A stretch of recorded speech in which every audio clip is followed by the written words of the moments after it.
Bueno, hoy se dio a conocer un aumento en el salario mínimo. La CONASAMI, encargada de hacer estos ajustes, se anunció hoy que para el 2020 el salario mínimo se ubicará en 123.22 pesos.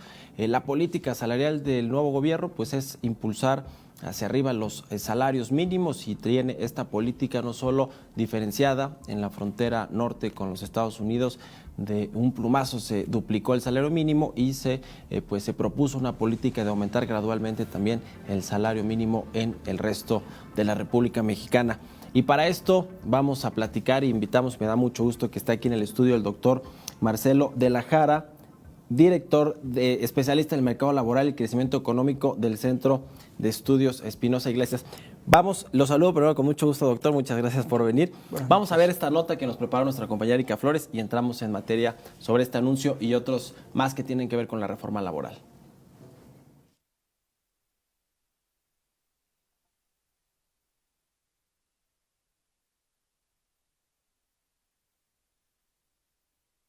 El Consejo de Representantes de la Comisión Nacional de Salarios Mínimos aprobó un incremento salarial del 5% directo y 14.67 pesos como parte del monto independiente de recuperación, de tal manera que el salario mínimo para el 2020 será de 123 pesos con 22 centavos. De esta manera, el salario mínimo vigente implica un aumento global de 20%. Respecto al salario mínimo en la frontera norte, el acuerdo que tomaron los representantes del sector patronal, obrero y gobierno es de solo aumentar 5% para pasar de 176 a 185 pesos con 56 centavos diarios. Así lo dio a conocer esta tarde la secretaria del Trabajo, Luisa María Alcalde.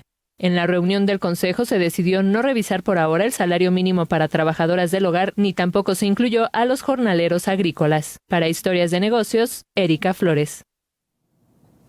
Pues ahí está el anuncio que hizo la Comisión Nacional de Salarios Mínimos, y le decía que tenemos aquí en el estudio al doctor Marcelo de la Jara del Centro de Estudios Espinosa Iglesias. ¿Cómo está, doctor? Buenas noches. Muy bien, buenas noches. Gracias por estar con nosotros. Pues de entrada, ¿cómo se ve este anuncio de incremento al salario mínimo, que es una política que ya desde que inició esta nueva administración se había contemplado, pero cuál es el efecto que tiene para los trabajadores y en general para la economía? Bueno, mira, es parte de, afortunadamente, algo de lo que ya nos estamos acostumbrados en los últimos 3-4 años.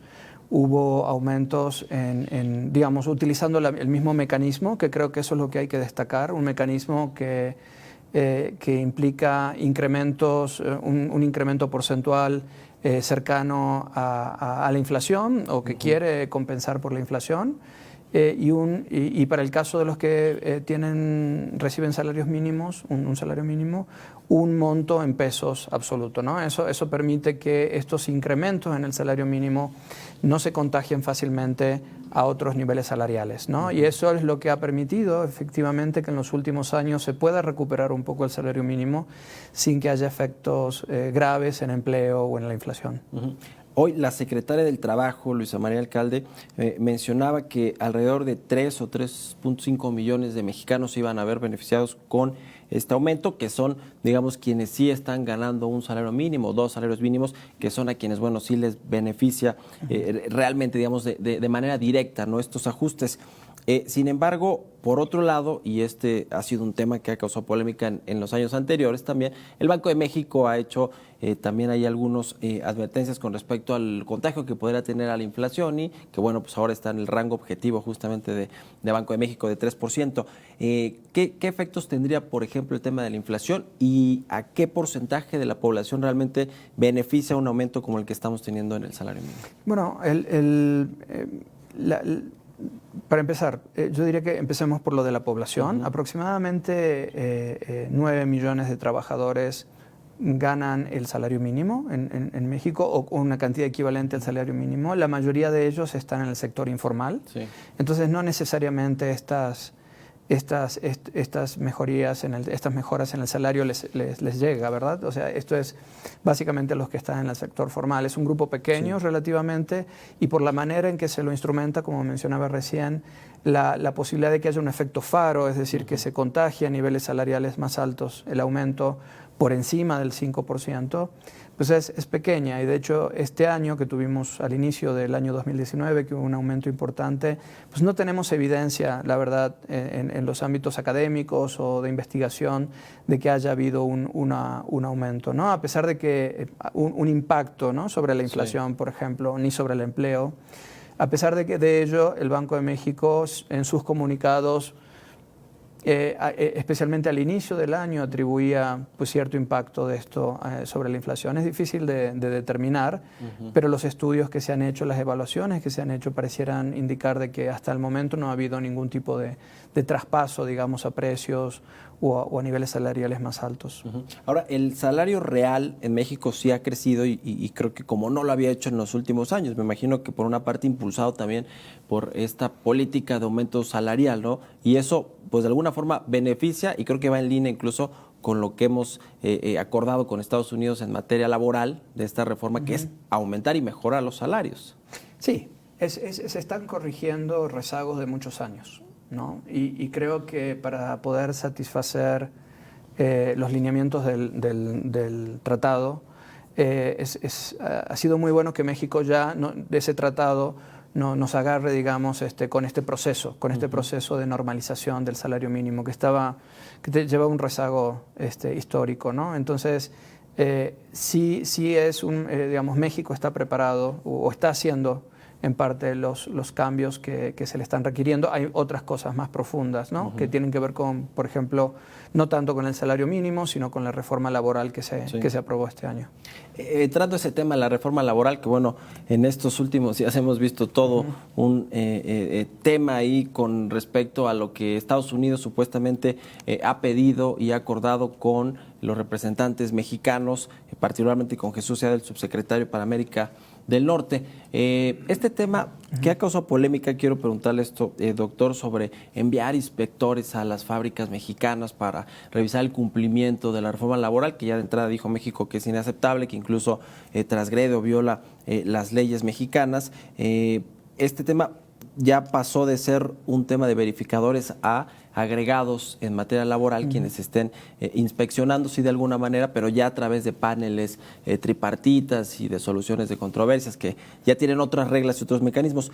Esto, finalmente, ¿cómo pues afecta o beneficia, ya no sé cómo decir, al mercado laboral en México y a las industrias? Bien. Mira, si tú ves la reforma que se aprobó en mayo de este año, que se publicó en mayo de este año, la reforma laboral, todos los cambios en términos de negociación colectiva, en términos de contratos colectivos de trabajo, en términos de formación de sindicatos, tanto patronales como de trabajadores, las reglas que deben seguir, las instituciones que se han creado, ¿no? Por ejemplo, el Centro Federal de Conciliación y Registro Laboral, o el que va a estar de alguna manera siendo el interlocutor de este centro, que también se llama Centro Nacional de Concertación y Productividad, que lo forman la sociedad civil, me refiero a académicos, trabajadores y empresas. Ya le da una fuerza muy grande a los cambios en el ámbito laboral. Yo creo que lo que se incluyó en la modificación del TEMEC era suficiente. La idea de que si alguien hiciera una denuncia en relación a que no se están cumpliendo ciertas reglas laborales y que a raíz de ello se iban a formar paneles, y en el acuerdo modificatorio está muy claro que esos paneles tienen que ser formados por mutuo acuerdo, que tiene que haber representantes de todos los países, incluso de un país extranjero.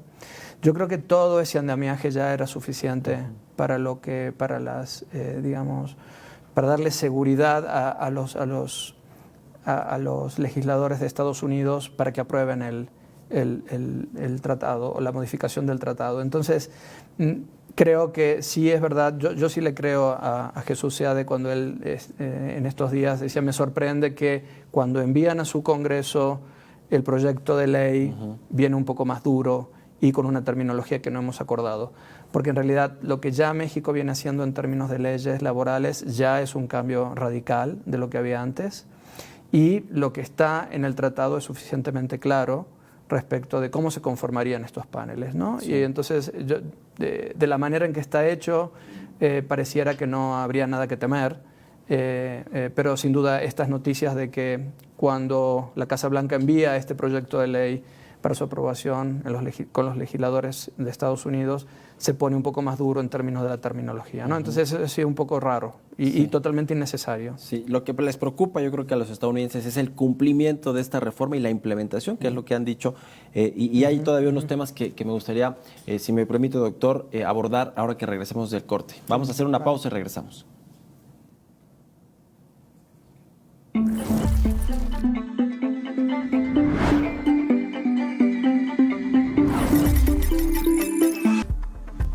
A Historias de Negocios, estamos platicando con el doctor Marcelo de la Jara del Centro de Estudios Espinosa Iglesias sobre el tema de la reforma laboral, el TEMEC y lo que está sucediendo allá. Le decía, doctor, antes de irnos al corte, sobre este tema de la democracia sindical, que es algo de lo que yo creo que les preocupa a los estadounidenses en cuanto al cumplimiento de la reforma laboral que se aprobó aquí, y que incluso hoy salió una nota curiosa con respecto a una llamada hotline que podrían tener los trabajadores mexicanos si no están conformes con cómo se están llevando los procesos sindicales, de transparencia, de votaciones de sus líderes.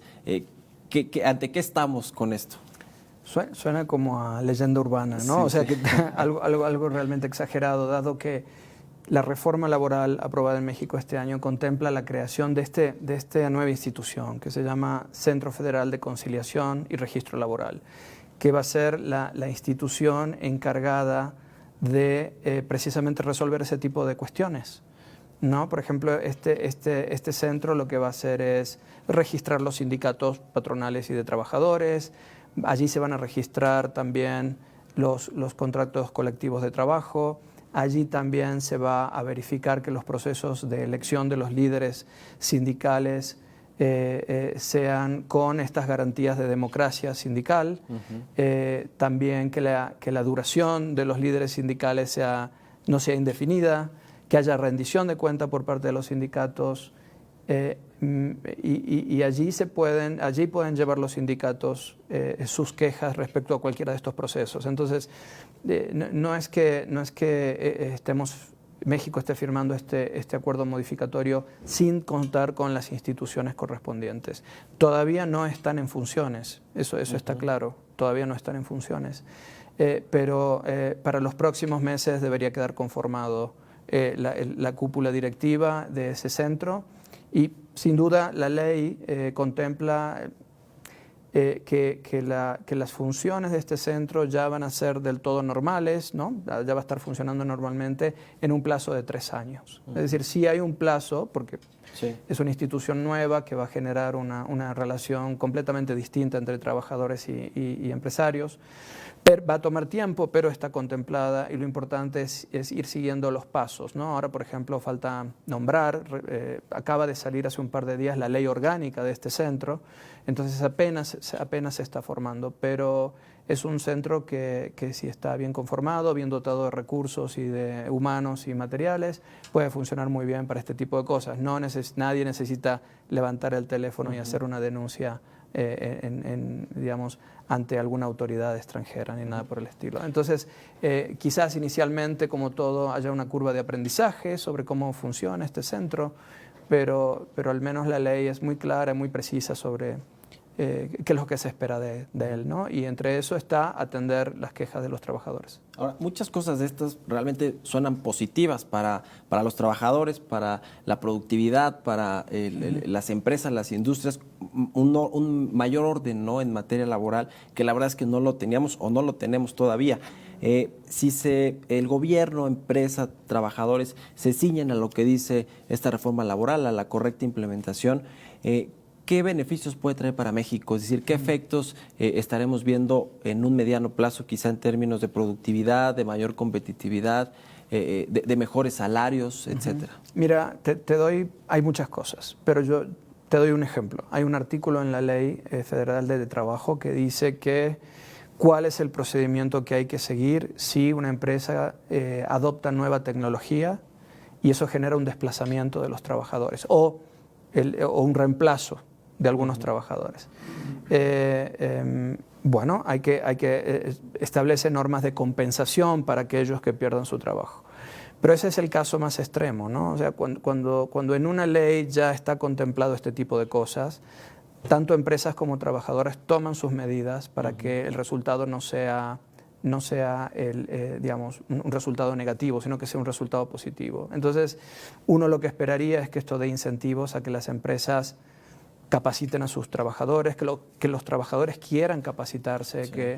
que las ganancias para aprovechar esas ganancias de productividad del cambio tecnológico, ¿no? Entonces, si bien pareciera que la ley se centra fundamentalmente en cuestiones salariales, genera una serie de comportamientos en empresas y trabajadores que los va a llevar a trabajar más en conjunto, ¿no? Más en equipo, por supuesto con las diferencias que va a haber, sin duda, pero para tener esto que Obama, usaba esta frase que a mí me gusta mucho, que se llama prosperidad compartida, ¿no? Entonces me parece que si esto funciona bien, que si los mexicanos nos mantenemos unidos alrededor de estos cambios y los hacemos funcionar y hacemos funcionar las nuevas instituciones que se crean, pues va a ser un beneficio para el país, ¿no? Y ese es un pequeño ejemplo de lo que puede llegar a suceder, ¿no? En términos de más diálogo, de más coordinación, de más planificación hacia el futuro.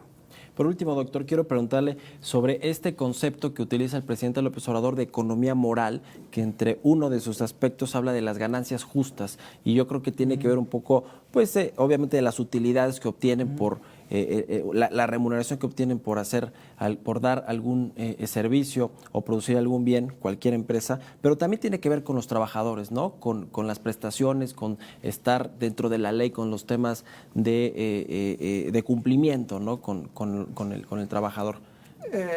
No estoy seguro en qué está pensando el presidente cuando habla de economía moral, pero en el ámbito laboral, creo que lo moral tiene que ver un poco con el hecho de por qué se juntan dos personas a formar un negocio, ¿no? Un empleador y sus trabajadores, qué es lo que buscan, ¿no? Y creo que en el fondo cualquier empresa productiva lo que busca es satisfacer alguna necesidad social, ¿no? Algún bien o servicio social.